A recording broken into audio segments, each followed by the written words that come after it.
Hey everybody, good morning. Jason with Ben's Woodworking.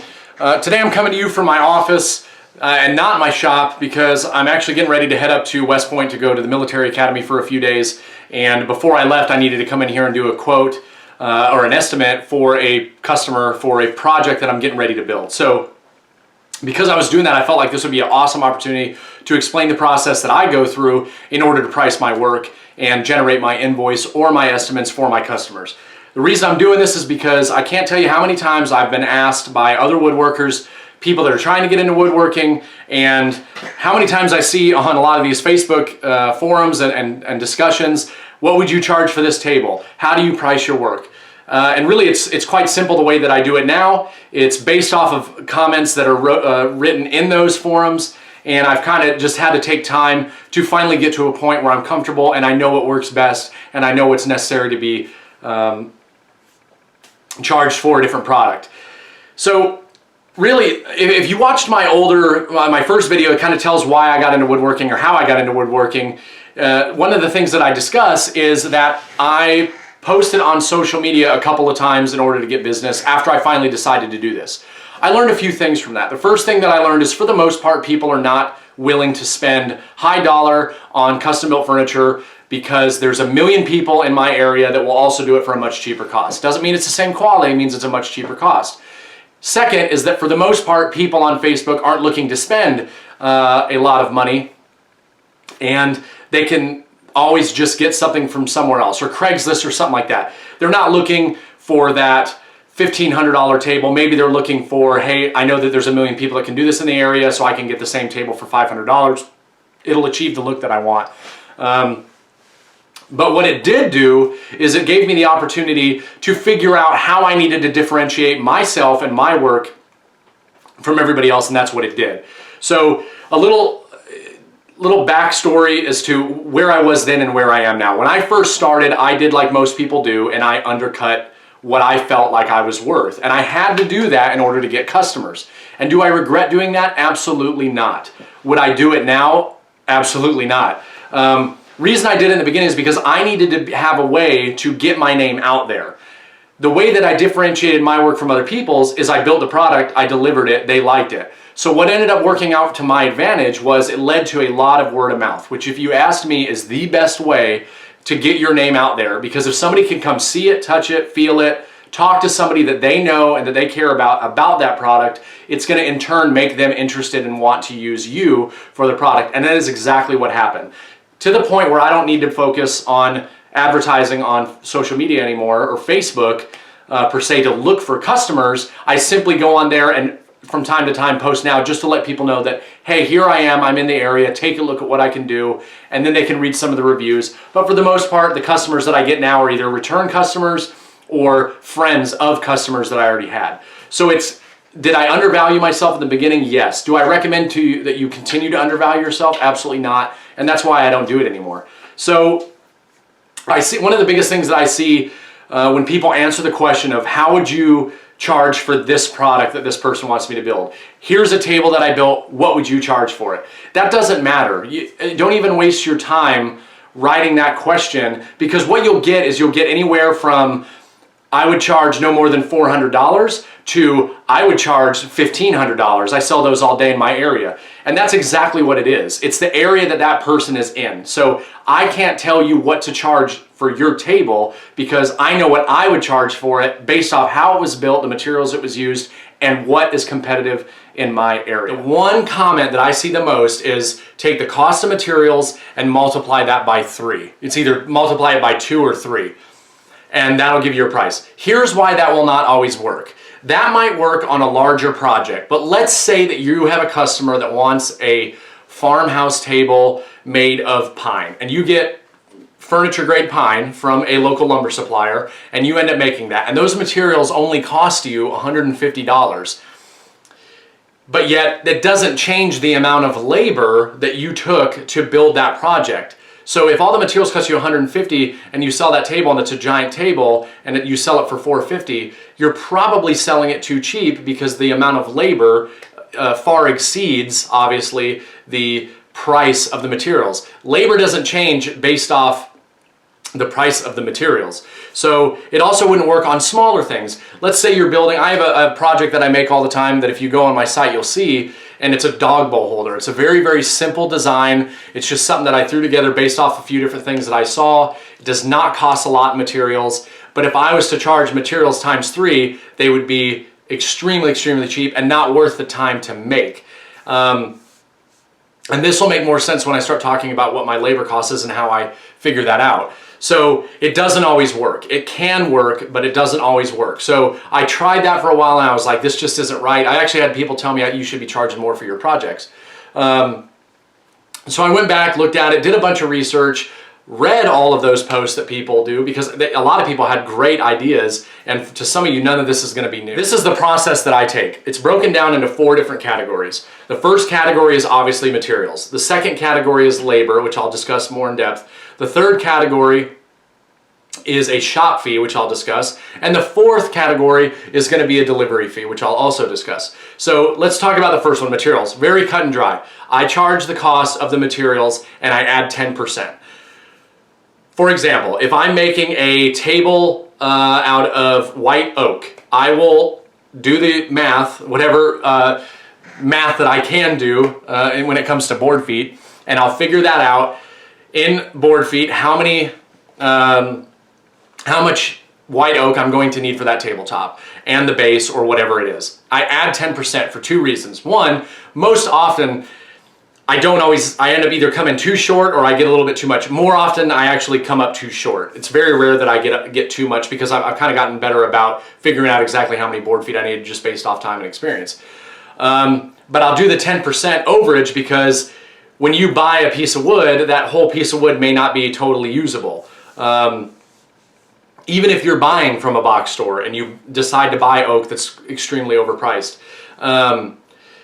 there still might be a part of it that you can't use. Maybe you didn't notice it at the store. That stuff happens all the time. So I like to have that 10% buffer in the event that I mess something up or I cut something wrong.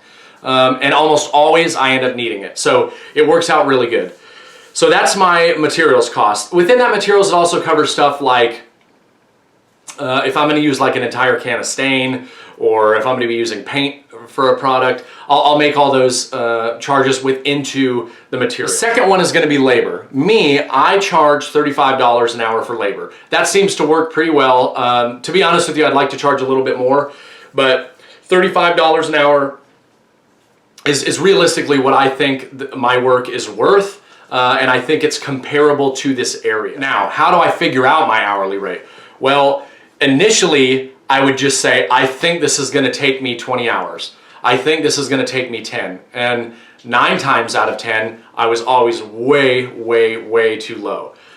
So what I ended up doing is I said, hey, I'm going to start tracking how long it takes me. So if I'm in the shop from 8 in the morning until 1 o'clock, when I decide to take a break for lunch, I'm going to log that I worked 5 hours on that project and what I worked on. So over time, what it did is it gave me the ability to go back and say, how long did it take me to do this, and also see trends. Okay, so last time I built this piece, it took me 4 hours to build the frame. This time it took me 3 hours to build the frame. 1, it shows that I'm getting faster and more efficient, and 2, I'm able to adjust my cost for that piece. Then there's other areas where it took me a lot longer than I expected, so I started documenting that. So what I do is I break this down into groups. So let's just say, for instance, I'm building a sliding door console, which is one of the pieces that I build that just happens to be very popular in my area. I will break it down into sections. So I know that I have a top. I know that I have 2 shelves. So I take the top and the 2 shelves. I say, how long is it going to take me to mill that lumber, glue it up, put it in the clamps, and put it to the side? So that's one portion. Then I say, okay, I know I have to build a frame for it. How long is it going to take me to build the frame? That's a certain amount of time. I have the sliding doors. How long is that going to take? How long is it going to take to build the hardware for the sliding doors? How long is it going to take to paint? How long is it going to take to stain? And how long is it going to take to polyurethane? And I wrote all that in, and that's how I get my labor costs. And that has actually started to work very, very, very well. The next thing that I do is my shop fee. The shop fee essentially, and I've done a lot of research on this in different forums to find out what people are charging and really what it was. So what I used to do is I had an Excel spreadsheet that I created that would break things down all the way to the to the domino or the biscuit that I use and have a unit cost for each biscuit. And I would have to estimate how many of those things I was going to use. So I went back and looked at old projects that I had done and taken those costs that I had put down in the bottom and itemized them like screws. And I went back and figured out, okay, so of this build, what was the percentage that these extra small materials cost?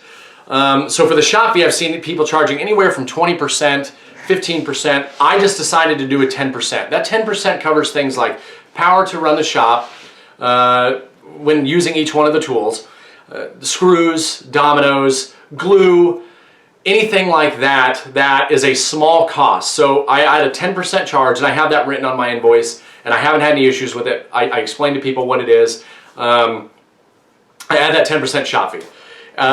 And what I found is it kind of, yeah, sometimes I'm a little high, sometimes I'm a little low, but for the most part, that 10% works for the stuff that I've been doing.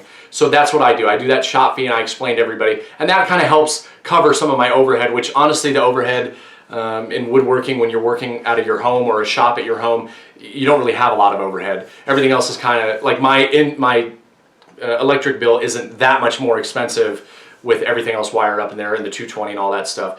Yes, I saw a difference, but I didn't see that big of a difference. The last thing that I charge is delivery. The way that I do delivery is I don't do a flat rate of $100 to deliver it. I do a rate of 35 cents per mile there and back to the individual's house. So I could have a delivery fee anywhere from $30 all the way up to $150 if I'm driving a long distance in order to deliver that piece. And that seems to work out pretty well, and for the most part people take it because generally speaking, it's almost never $100. Like if you were to go get something from Best Buy and say deliver it, or Home Depot, they'll deliver it to your house, they'll charge you a $100 fee.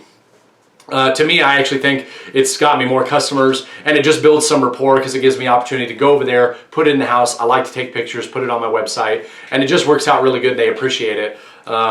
The only thing that I always recommend, or that I always ask them, is, hey, please have somebody there that can help me move this in. For the most part, that is exactly what I do to build or to price my projects, and it works out really, really well. So hopefully you found something that was worthwhile in this video. Like I said, a lot of it is just a combination of what people have wrote on these different sites. I'm sure that over time my process might change a little bit, but I'm really comfortable with the way I'm doing it now. It's really easy to put it down on paper to show your customer in the quote. If they ever have any questions, I've got notes on my invoice down at the bottom that kind of clarify some things, and then I also, they can ask me any questions that they want, and it's really worked out good. And for this area, it's pretty good. So again, it could be totally different in your area. I mean, the cost of walnut could be $15 a board foot where you're at, and I can get it here, rough sawn walnut at 4/4 for like $2.75. So obviously your materials costs are going to be more, therefore your product is going to be more because it's not going to change the amount of labor that it takes you to do it. So start doing those things, track your hours, track your materials cost, break things down, try to get a better understanding of board feet. Go down to your lumber store if you're using it and kind of take a look at the average board and how many board feet it is and how wide it is, so you know how many boards you need. All those things are going to help you. It's going to make it a lot easier for you to price your projects, and I promise you that you're going to have a much better process when it comes time to go ahead and price your work. So that's all I have for today. Next week I'm probably going to be doing a quick how-to video on how I make like shaker style doors, and how I cut my stiles and rails and the grooves for the panels and all that stuff, just using the table saw, since a lot of people may not have some of the other tools. So if you have any suggestions for videos, or if there's anything you'd like to see, please go ahead and leave a comment down below. Don't forget to like my page and subscribe and share. And as always, thank you for watching, and I'll see you next time.